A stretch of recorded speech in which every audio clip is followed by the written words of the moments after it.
Si nous voulons vivre sainement nos engagements professionnels, il y a un piège à débusquer au niveau de la raison d'être de l'organisation. Nous, humains, constatons que nous sommes mieux dans nos baskets quand nous participons à quelque chose de plus grand que nous, au service d'un collectif, en nous sentant capables d'apporter notre pierre à l'édifice. Plein de sociologues ont observé, ont documenté ça, mettant en échec l'efficacité de la motivation créée par des primes, des récompenses individuelles. M'investir pour la raison d'être de la structure et pour celle de mon rôle semble de bonnes réponses, mais ça ne suffit pas.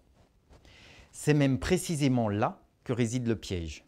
Si j'agis au service de la raison d'être d'un autre, fût-il un collectif, je ne donne pas vie à cet élan de vie qui pousse en tout humain et qui cherche à exister. Aussi, au bout d'un moment, je peux être confronté à une perte de sens. Et si je questionne ce point, si je demande du sens à mon travail, mon organisation sera potentiellement bien en peine de répondre. Ce n'est pas sa vocation. Je n'ai pas à faire porter par ma structure mon projet de vie.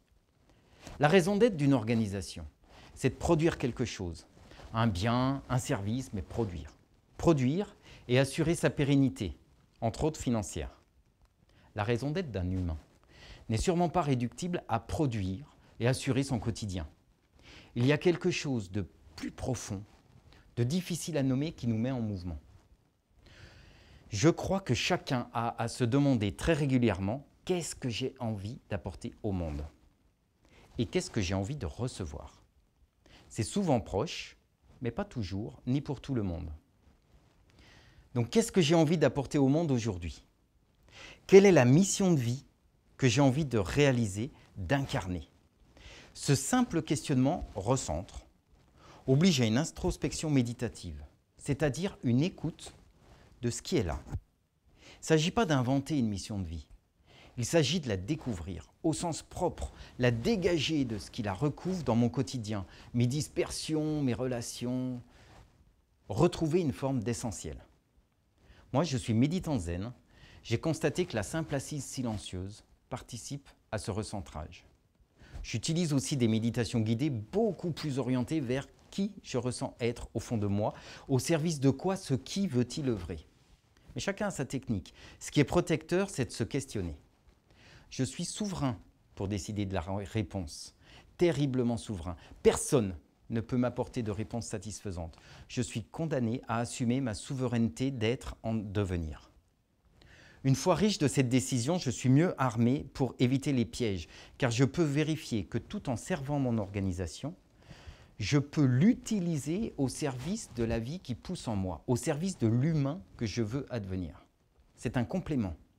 Je ne suis plus seulement l'instrument au service d'une raison d'être extérieure, je suis aussi un être vivant qui utilise son environnement pour incarner l'humain vers lequel il est attiré. C'est important parce que, éthiquement, je pense qu'il y a un déséquilibre. La raison d'être de l'entreprise est importante, mais si je ne la réalise pas, il y a une autre personne pour le faire. Alors que ma mission de vie est essentielle. Si je ne la réalise pas, personne ne s'en occupera. À noter que si mon job ne me permet pas de devenir l'humain auquel j'aspire, de réaliser ce qui me semble aujourd'hui ma mission de vie, j'ai des décisions d'action à prendre. Sans quoi, c'est moi qui me déshumanise. Par exemple, je peux proposer des évolutions de la raison d'être de l'organisation. Je peux aussi développer un projet ailleurs. Puisant mon énergie dans ma motivation intrinsèque, je serai capable de me dévouer à mon job, à la raison d'être de ma structure, mais sans m'oublier moi-même. Je saurai mieux m'adapter aux imperfections, aux aléas, car je serai ancré dans mes élans profonds. Je pourrai pleinement agir au service de la raison d'être de ma structure, ce qui est le sens de ma présence dans l'équipe.